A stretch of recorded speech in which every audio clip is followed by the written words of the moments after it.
Bonjour à tous et bienvenue. Nous allons parler dans cette capsule de 5 points qui peuvent soit retarder, soit empêcher l'accession à un poste de manager. En première position, nous allons voir le manque d'autonomie.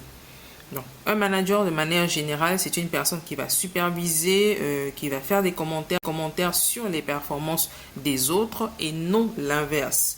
Donc, si vous ne pouvez pas travailler de manière autonome et que vous avez constamment besoin de l'aval ou encore du soutien d'un supérieur dans votre travail, il vous sera difficile de gérer d'autres personnes vu que vous avez des difficultés à vous gérer vous-même.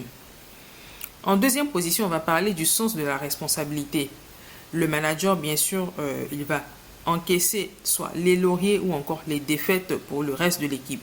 Et si on remarque déjà à votre poste, lors des travaux de groupe ou encore lors des projets, vous avez tendance à vous défiler, à rejeter la responsabilité sur les autres en cas de problème ou encore à vous attribuer tous les crédits, tous les lauriers lorsque les choses se passent bien, ça montre que vous n'êtes pas forcément prêt pour le rôle de manager.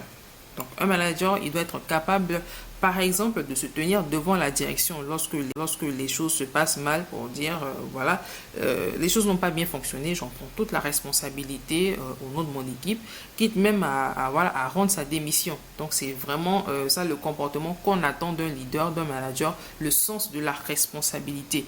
Mais aussi savoir distribuer les crédits, les lauriers à l'ensemble de son groupe lorsque les choses se passent bien.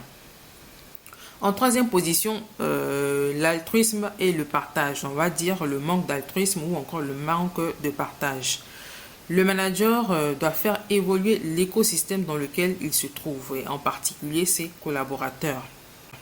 Donc si à votre poste de middle ou encore de junior, vous ne faites pas progresser les autres, vous n'êtes d'aucune valeur ajoutée pour les autres, si vous ne vous intéressez pas sincèrement aux autres, à leur évolution, à comment les aider à progresser, et s'il n'y a que votre personne, que vos résultats, vos carrières, votre carrière ou encore vos chiffres qui importent, que va-t-il se passer si on vous confie toute une équipe à gérer?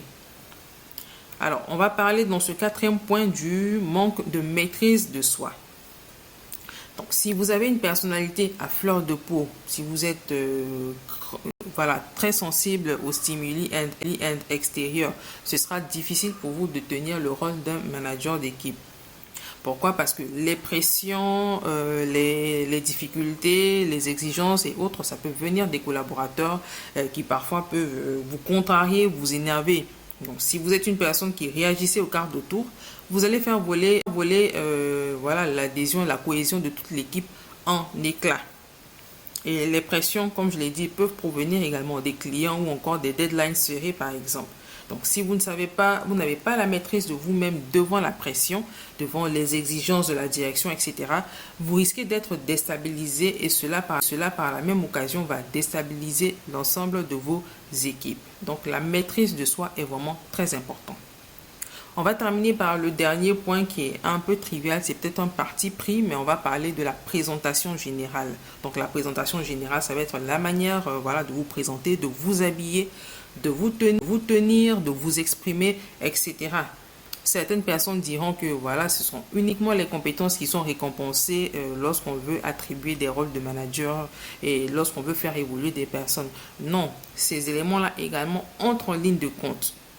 On entend souvent, lors de certaines prises de décisions importantes, on voudrait bien promouvoir telle personne à un poste de manager.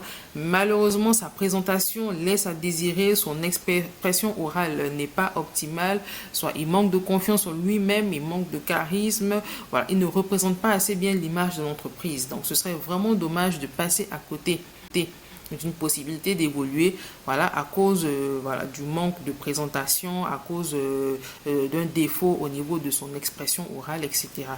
Donc, il y a d'autres points également sur lesquels on peut travailler pour accéder à un poste de manager, mais ce sont ces points essentiels que je tenais à partager avec vous. Alors, je vous souhaite bonne chance et bonne continuation dans la suite de votre carrière.